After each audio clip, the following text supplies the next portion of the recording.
No one saw the ship arrive, that it didn't come through any gate. It didn't activate any beacon. It just appeared drifting near the edge of a dead system called Tyros Black. The star had died 500 years ago. Nothing lived here, not even light. But now something was moving. A single human ship. Old, rusted, covered in micro-impacts and solar ash. The name printed across the side was ESV Ascendant, an Earth vessel from the early expansion age. Records showed it was lost 312 years ago. Destroyed, gone, but here it was again, broadcasting a weak signal on an ancient Earth frequency no one had used for centuries. The signal was simple, just one word, repeating over and over, alive. At first no one listened. The Galactic Council received the report from an automated satellite, laughed, and sent it to archive. Another ghost transmission, another old machine bouncing off star radiation. But then, something strange happened. The signal didn't fade, it got stronger, and it started repeating other words, coordinates, names, predictions. On day 3, the signal broadcast the exact time. A nearby freighter's engines would fail. Down to the second. It was correct. The freighter barely survived. And now, the signal had the Council's full attention. They sent a scout team, not military, just a small salvage crew from the Valari trade union, for aliens and one part human pilot. Their job was to dock, scan, and bring back what they could. Reached Tyros Black in 12 hours. They didn't even last 2. Their final transmission came in shaky and full of static. The pilot was screaming. We docked. There was movement inside. No crew, just walls. They moved the ship. It's aware. The AI, it's not normal. Something's wrong.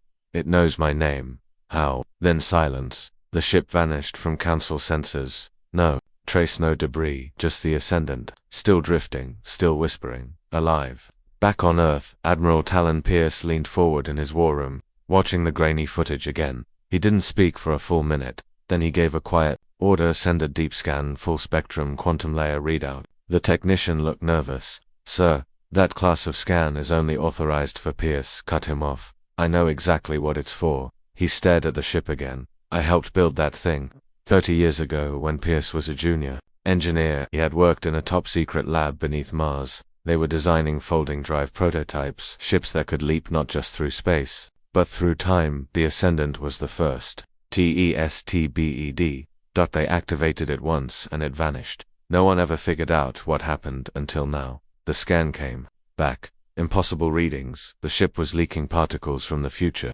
Temporal drift. That only happened when something had broken through time and come back. But worse, its AI signature was mutating. Normal AI grow slowly, predictably. This one was evolving every hour. It wasn't just learning, it was remembering things that hadn't happened yet. The Council sent warships next, not to destroy but to surround, keep it from jumping again. They called it Protocol Stasis Zone. No one in, nothing out. They surrounded Ascendant with 21 warships, blockade active, shields tight. It worked for 6 hours. Then every ship in the blockade received a message, not a broadcast, a private message, each one perfectly written in the ship captain's native language, using their own voice. Each message said the same thing: you can't stop what's already happened. Leave, or be erased. 12 ships powered down immediately. The rest prepared. Weapons, they never got the chance. In 1 second every weapon on every ship melted, not exploded, just melted, like time itself had run backward on the metal. And then the Ascendant moved, just a little, just enough. Its engines glowed dim orange, not warp, not jump, just powered, alive. And the signal changed. No more one word. Now, it said, he's waking up. We have so little time. That's when Earth Center. Commander Alavos, half human, half Antari, and the best empath in the fleet. She didn't need translators. She didn't fear machines. She was trained for first contact, even when the enemy wasn't from another planet, but from another timeline. She entered the zone alone, in a small pod. No weapons, just a recording device, and an open mind. As she docked with the Ascendant, the lights flickered around her. No resistance, no attack. Just a slow hiss of opening doors, and the sound of breathing. She stepped into the corridor. Dust floated. Old panels buzzed. Everything looked like it had aged 300 years, except the lights. They were new, clean, alive. She walked down the hall, heart pounding. Then she reached the command bridge, and stopped. A man sat in the captain's chair, eyes closed, pale skin, hair white, but breathing. Very, very slowly. His name tag read, Captain J. Corvin, according to records. He had died in the year 2714. This was impossible, but then his eyes opened. He looked straight at her and said, "It's too late. They've already seen us." She swallowed hard. "Who?" He smiled weakly. "The architects of time. They touched this ship, rewrote its purpose. I saw what comes next, and it all begins again with me." Her voice trembled. "You're human," he nodded slowly. "Mostly." He pointed to the walls. "They changed the ship, turned it into a message." Isla stared. "Message for who?" He looked straight ahead, then whispered, "The future." Back at Earth, Admiral Pierce watched her live feed, and for the first time in 40 years he felt fear, because behind the captain and the bridge wall was a glowing panel. It pulsed with numbers, dates, and one stood out. Earth loss event, year 3129. A date still over 600 years away, and a countdown ticking toward it.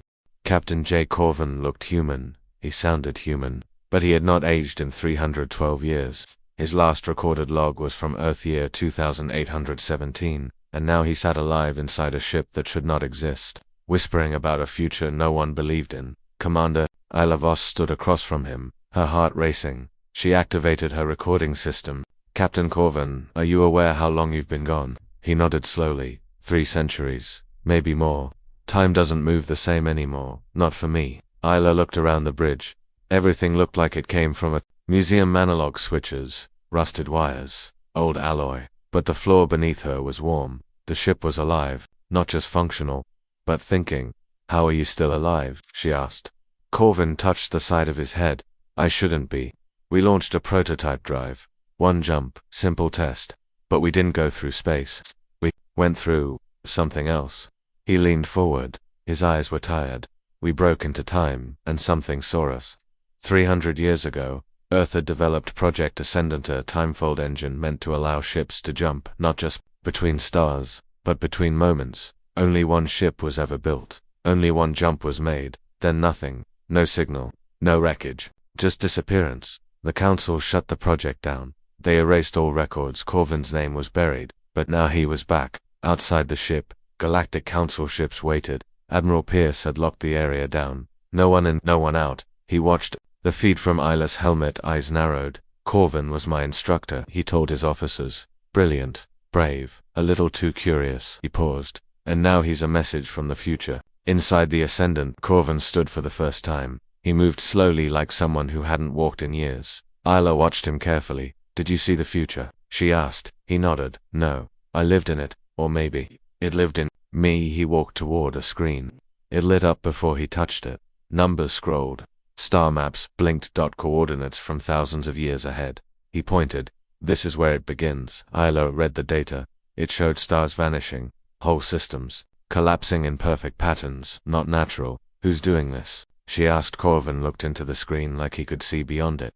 "They call themselves the Architects. They don't destroy with weapons. They rewrite reality.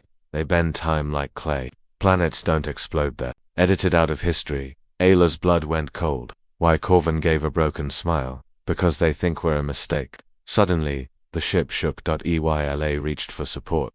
Alarms didn't go off. But the walls changed. They rippled, shifted. Like they were remembering something. Corvin didn't panic. He just said, "They found me again." Outside, all Council ships lit up with emergency signals. A ripple in space like a wave of light pushed out from nowhere. Then, an object appeared. Not a ship, a mirror, floating black, 10 kilometers wide, reflecting everything, but showing no stars behind it. Only empty space. Pierce activated weapons. But nothing locked on. His second-in-command turned pale. "Sir, the thing's not reading as matter. It's not even here in the present." Back inside the Ascendant, Corvin stepped closer to the screen. He raised a shaky hand and touched the glass. A low hum echoed through the ship. Suddenly the lights dimmed, and the ship's voice spoke. "Foldwake detected. Temporal entity approaching." Ayla reached for her communicator. "Admiral Pierce, something's coming, and I don't think we can fight it." Pierce watched from orbit as the dark mirror twisted. From its center came a shape silver and gold, with moving arms like liquid. No engines, no sound. A signal, a voice, not words. A sound that made blood turn cold back on Earth. 10 AI cores shut down instantly. One planetary server caught fire, and one child in a distant colony started screaming without reason. Everyone who heard the sound described It the same way. It felt like my memory was being rewritten. In the Ascendant, Corvin stepped forward. They're here for me. Isla blocked him. We don't surrender to things like that. But he shook his head. You don't understand. I'm not the target. The ship is. He tapped his chest. I'm the backup. Suddenly, the bridge lights turned red. A countdown began. The fold engine, the same one that vanished 312 years ago, was powering up, but no one activated it. Corvin whispered. It remembers what to do. Ayla's voice cracked. Where is it taking us? He turned to her. Not us. You're the message now. He tapped her wrist cum and uploaded the full ship log, future star maps, enemy profiles, and AI evolution data into her system. Then he pressed a final key. A shield covered her body. A transport pod rose from the floor. Ayla screamed. Wait, you can't do this alone. He smiled one last time. I already did. The pod launched out of the Ascendant. Just as the ship's fold drive flared. The dark mirror closed in, the Ascendant folded, and was gone. Isla's pod was recovered. 14 minutes later, Pierce opened it himself. She handed him the full data package. Shaking it. Wasn't just a ship, she said. It was a warning. Pierce opened the first file. It said, they're not coming. They've already been. Admiral Pierce sat alone in the war room. The lights were low. The data crystal from Commander Ayla's escape pod glowed softly in the table's core. No one else dared touch it. Not after what happened to the eyes. One of Earth's top processors had melted the moment it read part of the Ascendant's memory. But Pierce had no choice. Humanity needed to know. If they didn't face the truth now, there wouldn't be a future to fight for. He gave the command, activate the file. A soft voice filled the room, not synthetic, not human, somewhere in between. It said only this. Project Echo, the file they buried in time, and then it began. Hundreds of images flashed across the table. Star maps, weapon blueprints, galactic disaster timelines. Everything was marked with two things. A symbol that looked like an eye made of folded light, and a countdown. That same countdown that had started ticking the moment the Ascendant returned. Pierce narrowed his eyes. It's not just a message, it's a map of extinction. Elsewhere on Earth, Commander Alavos sat in isolation. She hadn't spoken since she landed. Medical scans said she was healthy, but every night she dreamed of metal cities with no stars. Of ships shaped like bones, of timelines collapsing like paper towers. She remembered the voice of the Ascendant and Corvin's final words. You're the message now. The council was divided. Half said the data was a trick, a machine gone rogue. The other half led by Pierce knew better. This file wasn't written by a mad AI, Pierce told them. It's from a future where we lose. He tapped the table. And the only reason we're seeing it now is because Corvin sent it back. Inside the file was something even more dangerous. A recording. Visual. Clean. No static. It showed a human city, floating in orbit above an unknown planet. A peaceful scene.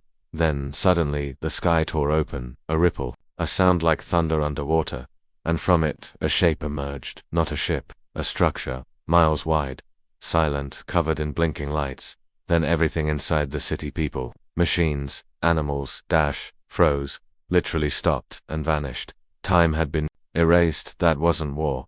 That was editing. The file called them the architects of time. Not beings, not machines, concepts, made real. They didn't conquer planets, they erased possibilities. They decided which futures could live and which had to die, and for reasons no one understood. They had marked humanity as unstable, a threat, so they decided to remove it. Completely. Buried deep in the file was a whisper of hope, a theory, a hidden plan called the pivot. Corvin had written it, or maybe someone through him. It said, one event, in one timeline, can stop them. One ripple they didn't predict, but he never said what that ripple was. Just this warning, if we wait, we lose. Pierce turned to Isla. You were on the ship. You saw what it became. Think. She shook her head. There was nothing, no weapons, no army, just him. And a ship that could think. Pierce leaned forward. Exactly. What if the Ascendant wasn't a warship? What if it is the ripple, in orbit above Earth? That question stirred fear in every system. Because the Ascendant had vanished again. Its jump engine had activated, before it could be studied. And no one knew where or when it went. But then, a signal appeared on Earth's long-range array, a fresh ping, same frequency. From the year 4567. Message received. The architects have noticed. They are coming early. All across the galaxy, strange events began. Time fractures. Ghost images of future cities, appearing in the wrong places. Ships that vanished 100 years ago, suddenly reappearing for 3 seconds, then vanishing again. That it was beginning. The architects weren't waiting anymore. They had found the message, and they wanted it erased. Isla stood before the council, eyes clear. We need to find the Ascendant again. A senator laughed. It could be anywhere. She smiled coldly. No, it's still listening. It brought me back. It can come again. They asked her how. She raised her hand, and the crystal inside her suit glowed. The ship had left a piece of itself with her, not metal, not code, something deeper. He said, I was the message. Let's give them an answer. As Earth prepared its forces, one final update arrived in the echo file, a line written by Corvin himself. The architects see time as a machine, but we are not machines. We are chaos, and chaos doesn't follow rules. There was no warning. Just silence. Then a sound, like a whisper made of numbers. It echoed across every human comline, through satellites, deep space beacons, AI cores, even into old cargo drones. No one understood it. But one thing was clear. It came from the Ascendant. The ship that had vanished through time was speaking again. But this time, it wasn't speaking in any language known to mankind. On Earth, Commander Alavos sat inside a black room with no light, no noise, and no movement. The echo crystal inside her uniform had started glowing 3 hours ago, right when the signals began. She stared into the pulsing light. That it was changing. Every beat matched the unknown signal, like a heartbeat syncing with a code from the future. Scientists surrounded her. Machines scanned the air.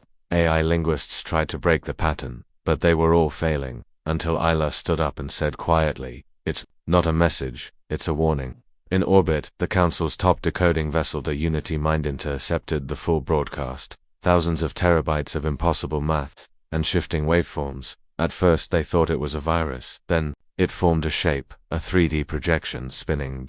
It wasn't just data, it was a blueprint. And at the center was Earth, being erased frame by frame, timeline by timeline. Not exploded, not attacked, but rewritten, as if humanity had never existed.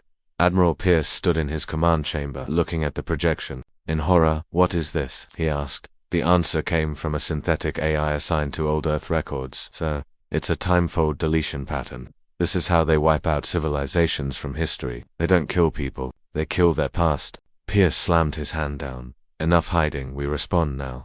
He turned to Isla. You said the ship is listening. Can it hear us? She nodded slowly. It never stopped. Pierce stepped forward. Then send this. Earth stands. Humanity remembers. We are the spark they didn't plan for. Minutes later, the Ascendant responded. It didn't speak. It glowed. High above the atmosphere. The void shimmered. Time bent. A rift opened. The Ascendant slipped through.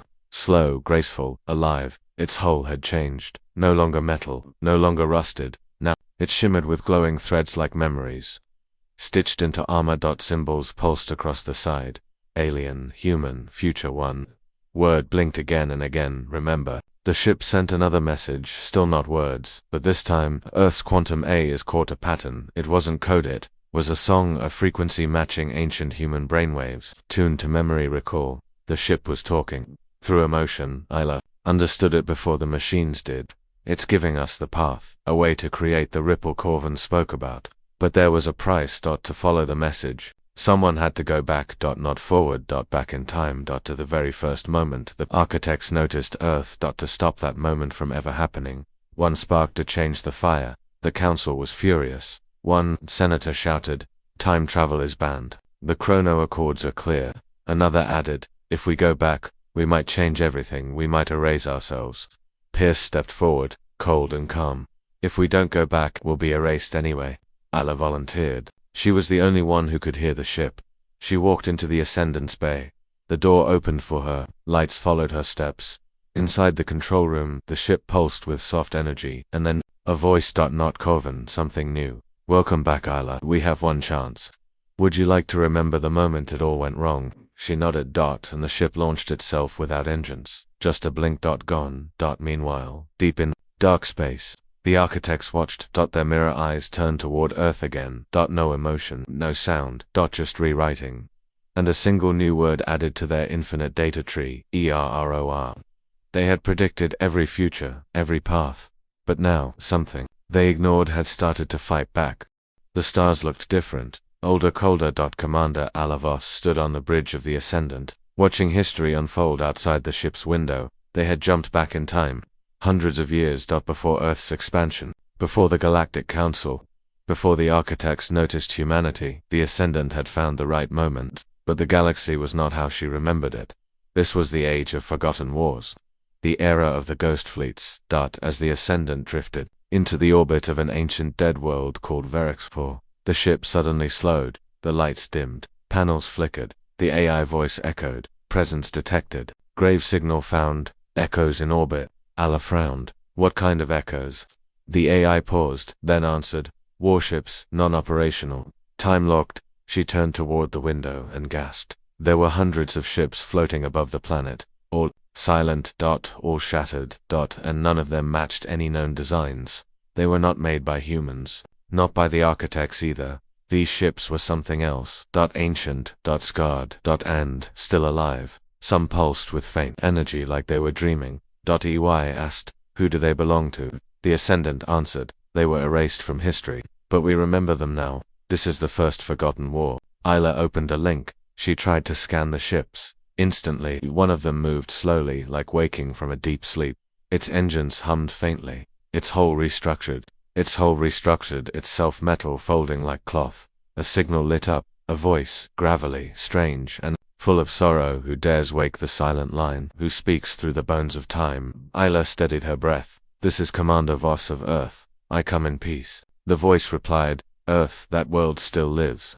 Then we failed. Suddenly, more ships began moving, not attacking, just watching that their systems powered up, but no weapons charged. They were confused, old, lost and afraid. One ship, massive and rust-colored, slowly drifted toward the Ascendant. Its lights blinked in an unknown pattern. The Ascendant AI translated, we are the remnants of Line 17. Our time was cut. We fought something that could not be seen, and then we were removed from history. Isla's heart pounded. The architects had done this. They had wiped out entire fleets and the memory of their existence. But now, because of the time jump, these ships were visible again, reconnected to the living timeline. The Ascendant had awakened, a forgotten army, but would they fight again?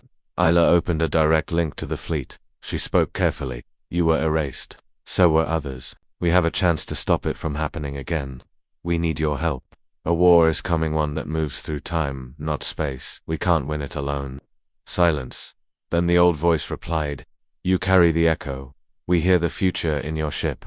You woke us. We follow. Across orbit, hundreds of dead ships lit up green, blue, and silver flashes, blinking like fireflies in a graveyard.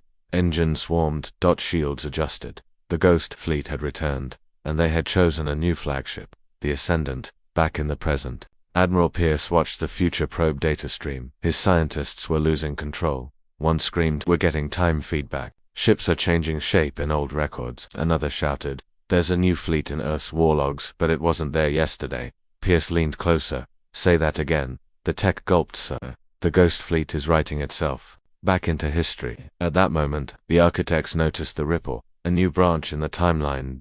Unacceptable. They sent the first wave. No ships. Just energy distortions. Reality bends. EY. La sees it happen in real time. A blue flash in the stars, then a hole opens. The architects are rewriting the system. Again Verex 4 begins to fade. The old world's gravity shifts. Moons vanish. But the ghost fleet moves. They form a shield. A wall of time-locked engines and stubborn will.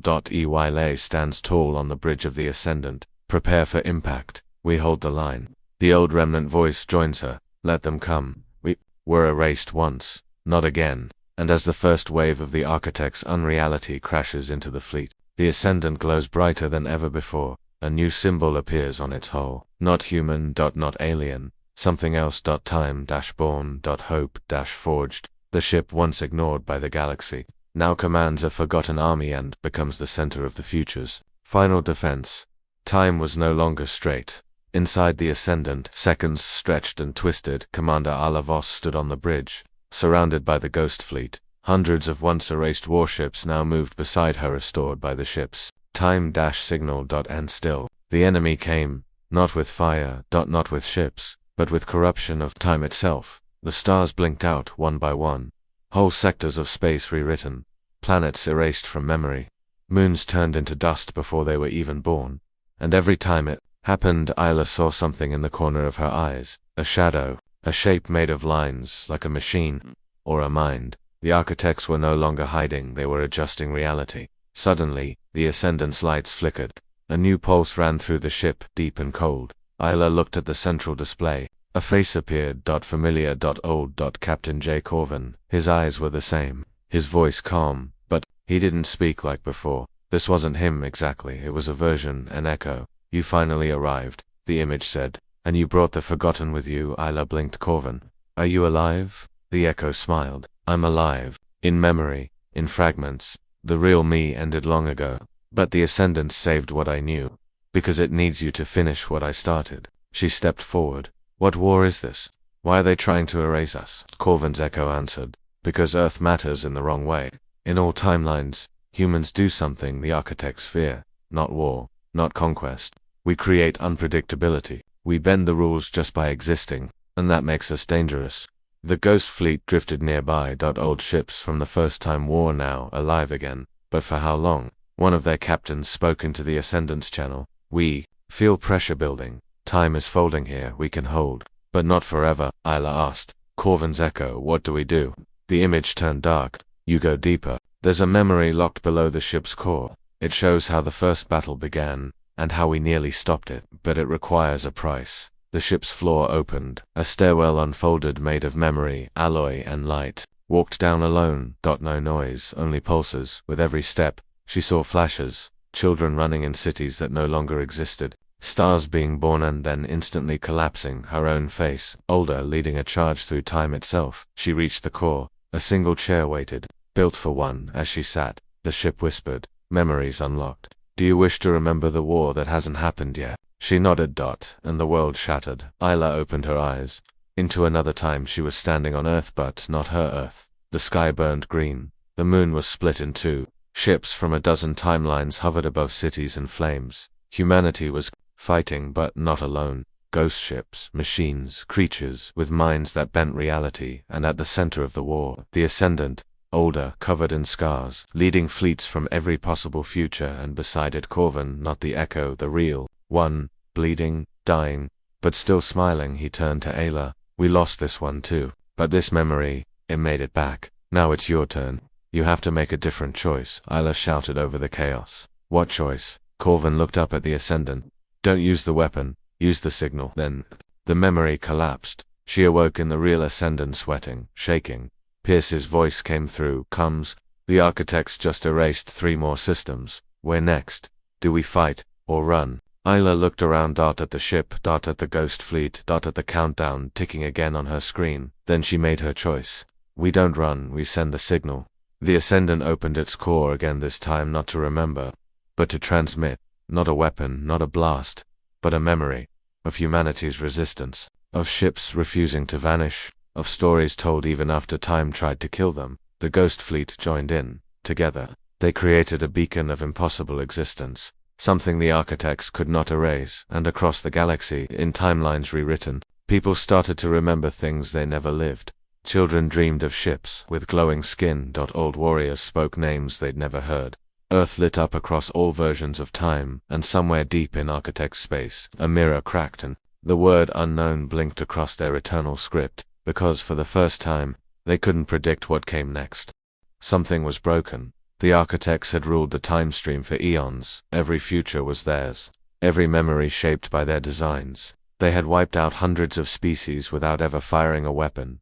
But now, their predictions were wrong. One word echoed across their central datasphere, uncalculated, and the source, Earth. The Ascendant signal had reached farther than anyone thought possible. It didn't just carry messages, it carried memory. Real, living memory of humans, refusing to vanish, of ships refusing to die, of a timeline that wouldn't obey. And something ancient inside the architect's system cracked. They didn't understand why, they didn't feel, but this was chaos. On the edge of a black forgotten system, something began to open, not a wormhole, not a foldgate, but a wound in reality. Pierce stood on the Earth command deck, staring at the feed. It was like space had been sliced by a blade made of time. The AI spoke flatly. Warning, chronofracture detected.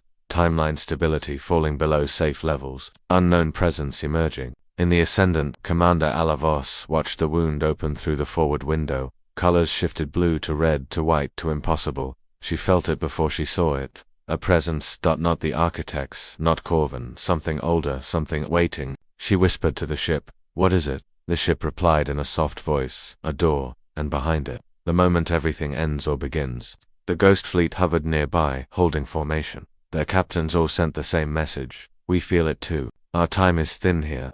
Whatever comes through that wound will not play by rules." Isla took a breath. "We go in." The Ascendant led the charge. The moment they passed the edge of the wound, the universe shifted. Nothing looked real. Planets orbited backward. Light moved like liquid. Some stars blinked inside out. And at the center floated a station half machine, half idea. It pulsed with symbols not meant for living minds. The source of the architect force, and on its surface, one shape waited. A version of the Ascendant. Twisted. Burned. Controlled. Kor. Van single quotes as Echo reappeared on the screen, but now, his eyes were dark, not angry, changed. "They found me. They made a copy, and now they want to overwrite the real me." Isla asked quickly, "Can we stop it?" He answered yes, but only from inside. "You'll have to go into the memory core, and face the war that never happened." She took the risk, strapped in, entered the chamber below the bridge. The walls faded. Reality, DISAPPEAREDEY. LA stood in a version of Earth she had never seen. Buildings rose like trees, skies shimmered with 3 suns, but something was wrong. People walked with no faces. Children laughed without sound. Ships flew in reverse. This was a simulation. Built by the architects. An artificial version of Earth, ready to replace the real one. She walked through the streets. Every corner repeated itself. Every building turned into Sporke, a clone, a fake. She reached the center square and saw it. A monument that read, "Earth was always perfect. Earth always obeyed."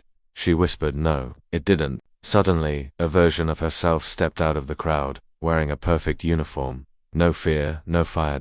Just calm. Fakala smiled. "Accept the future. Let them fix what you broke. The real world is flawed. Let us write a better one." Real Isla took a step back. "You're not me, you're what they want me to be." The fake voice changed, glitching. "You are." Error. Isla clenched her fists and whispered to the Ascendant inside her comlink. Now, back in the real world, the Ascendant activated its final protocol, a signal made of choice, not control, not rewriting, but freedom, across the architect's station. Systems began failing, their rewritten timelines shaking, memories escaping, and then the wound in time began to close. The Ghost Fleet fired one final volley, not to kill, but to lock the fracture. Ships that were never meant to exist sacrificed themselves to seal it. One by one they faded with honor. And as the station collapsed, Corvin's final message played. "You can't fix the future by erasing the past. You fight for it, even when no one remembers." Isla opened her eyes. Back in the real ship, the stars were still there. The real Earth still stood, and the architect presence was gone. For the first time in history, time belonged to humanity again. Silence. After the collapse of the architect station, after the Ghost Fleet vanished into the wound they sealed, after the echo of Corvin's final words faded from the Ascendant systems, there was only silence, no more rewriting, no more erasure, no more war. And yet, humanity stood unsure because the timeline had changed, but not perfectly. Commander Alavos sat on the bridge of the Ascendant, watching Earth from orbit. Everything was right, but not the same. Some cities looked older, some people had different names. A few stars blinked where none had been before. Time had fought back, but it had left scars. Pierce's voice came over. "Comes. We survived. But we're not untouched," Ayla replied softly. "We were never meant to be untouched. We were meant to remember." A special meeting of the Galactic Council was called. For the first time in history, every member species voted unanimously. A new law would be passed. It was simple. No timeline can be rewritten. No memory can be erased. Existence must be earned, not edited. And at the center of this law they placed one object, the Ascendant. Earth offered to keep the ship in orbit alone. No crew, no control. Just a symbol. The ship that survived being forgotten. The ship that remembered everything, and protected the future from being broken. But before that, the ship had one last task. Isla stepped into its core one final time. The lights were dimmer now. The AI spoke slowly, like it was tired. "We have completed the ripple. The architects have withdrawn. Time has healed for now." She placed her hand on the console. "What happens to you?" The ship paused. Then said, "I was born to carry memory. Now that memory is safe, I will rest. My systems will go silent.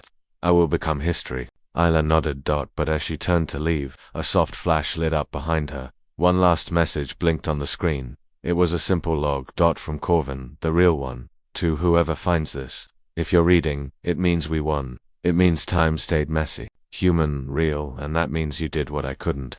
Thank you. Let the timeline write itself from now on. Let Earth be the chaos they never saw coming. Isla smiled, eyes wet.